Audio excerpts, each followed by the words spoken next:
There is a type of person who does something most people think is impossible. She manages to hold back tears in front of everyone, handle other people's crises with an almost unsettling calm, say, "I'm fine," with such conviction that even she believes it for a few seconds. She's the person everyone calls when they're struggling, the one who never burdens anyone, the one who shows up, fixes things, hugs, and leaves, still holding what no one noticed she was carrying. Most people call this strength. Others call it maturity, independence, having a level head. But the truth is, this isn't strength. It's a survival mechanism, and it comes with a cost that gets paid silently, internally, over years. Today, we're going to understand the psychology behind these people, the three invisible traps almost all of them fall into, and what they need to do before the weight breaks them completely.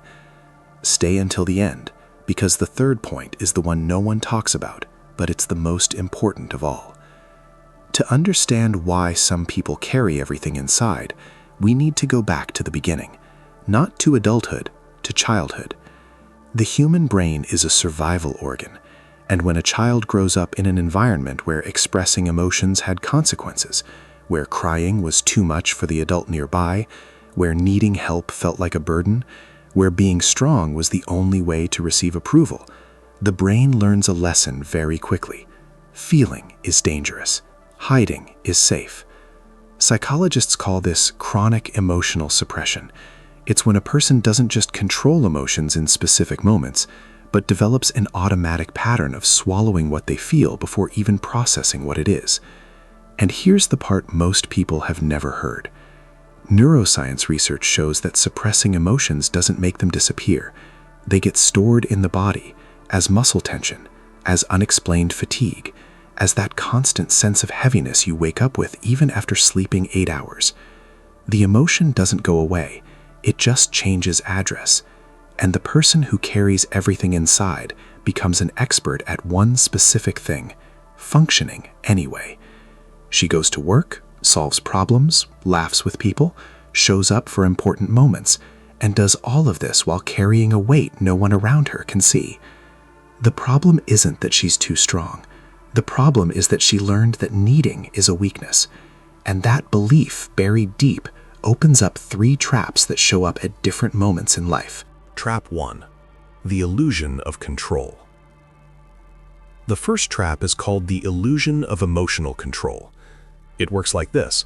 The person learns early on that she can manage what she feels better than most people, and that's true, she can. The problem is when that ability becomes her identity. She starts defining herself by it. I'm the person who never loses control. I'm the one who stays standing when everyone else falls. And then something very specific happens. She starts to fear herself. Fear that if she loosens up even a little, everything will collapse. Fear that if she lets one tear fall, she won't be able to stop. Fear that underneath all that composure, there's chaos she doesn't know how to handle. So she tightens control even more. She functions, works, produces, and when someone asks, "Are you okay?" she gives the same automatic answer. "I'm fine, just tired. It'll pass." There's a clinical term for this cycle, emotional hypervigilance. It's when a person becomes so focused on controlling what they feel that they spend more energy avoiding emotions than they would simply feeling them. It's like holding a ball underwater. The longer you hold it, the more energy it takes. And the ball doesn't disappear, it's just waiting for the moment you can't hold it anymore. And when that happens, it usually happens at the most unexpected time and place. A random comment from someone who isn't even that important, a song on the radio, an ordinary day with no apparent reason.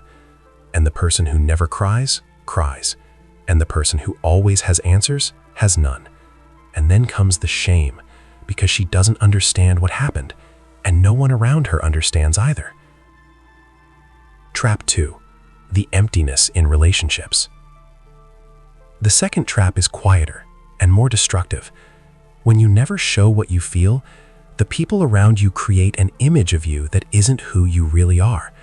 They create the image of the strong one, the one who doesn't need anything, the one who is always okay. And then a cruel paradox happens. The more you take care of others, the more dependent they become on your care, and the less space there is for someone to take care of you. You become everyone's safe harbor, and no one realizes that you're also in rough waters because you never let it show.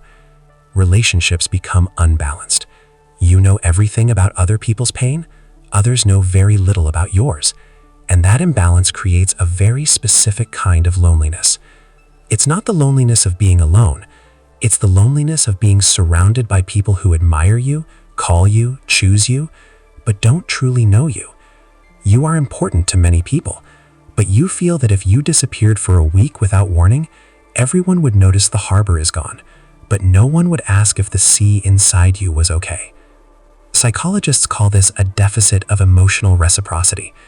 It's when the exchange that should exist in a healthy relationship, I take care of you, you take care of me, becomes so imbalanced over time that the caregiver starts to feel that caring is the only thing that makes them valuable in a relationship. And that leads directly to the third trap, the most dangerous of all. Trap 3, the identity that traps. This is the one no one talks about, and that's why I asked you to stay until now. The third trap isn't emotional, it's identity-based. At some point, the person who carries everything inside stops seeing it as a behavior and starts seeing it as who they are. I'm like this. I don't open up. I handle things on my own. This is my personality. And when something becomes your personality, any change feels like a threat. Asking for help isn't just hard, it feels like betraying yourself. Showing vulnerability isn't just uncomfortable, it feels like losing the only way you know how to be. So she continues, carrying, functioning, showing up, until the body decides to collect what the mind has refused for years. It can show up as anxiety that doesn't go away with explanations, as exhaustion that doesn't improve with rest, as a vague sadness with no clear name or origin, as that feeling of being present in everything but absent from yourself. The body always collects, it just chooses the moment. And when that moment comes, the identity trap is what makes it hardest to seek help, because on top of suffering, the person feels like they're failing at being who they've always been. Two pains at once, the original weight and the shame of feeling that weight. The 3 principles. So what can be done? How does someone who has spent their whole life carrying everything alone begin to do things differently without feeling like they're falling apart? The answer isn't to become someone else. It's not about erasing who you are and starting from scratch. That doesn't work, and deep down, you already know it.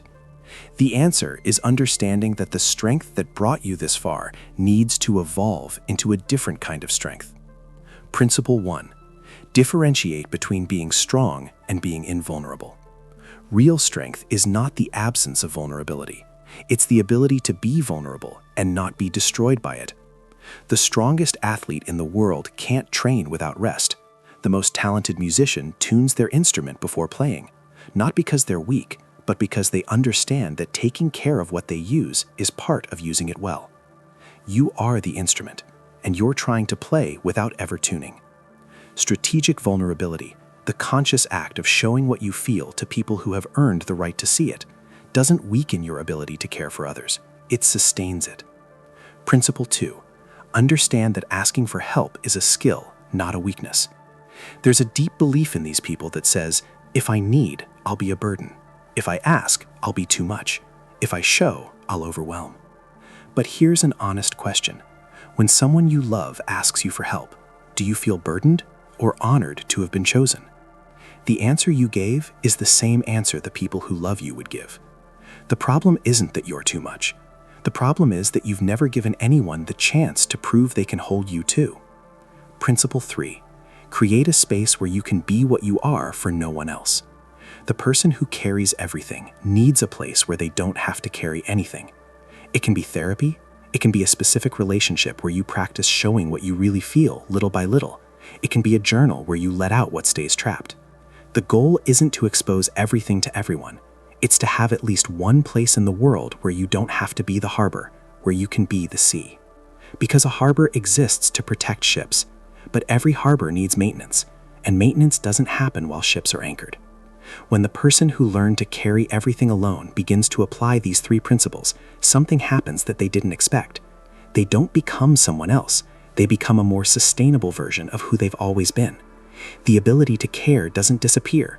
It stops coming from a place of emptiness and starts coming from a place of choice. The strength doesn't vanish. It stops being armor they can't take off and becomes something they use when they choose to.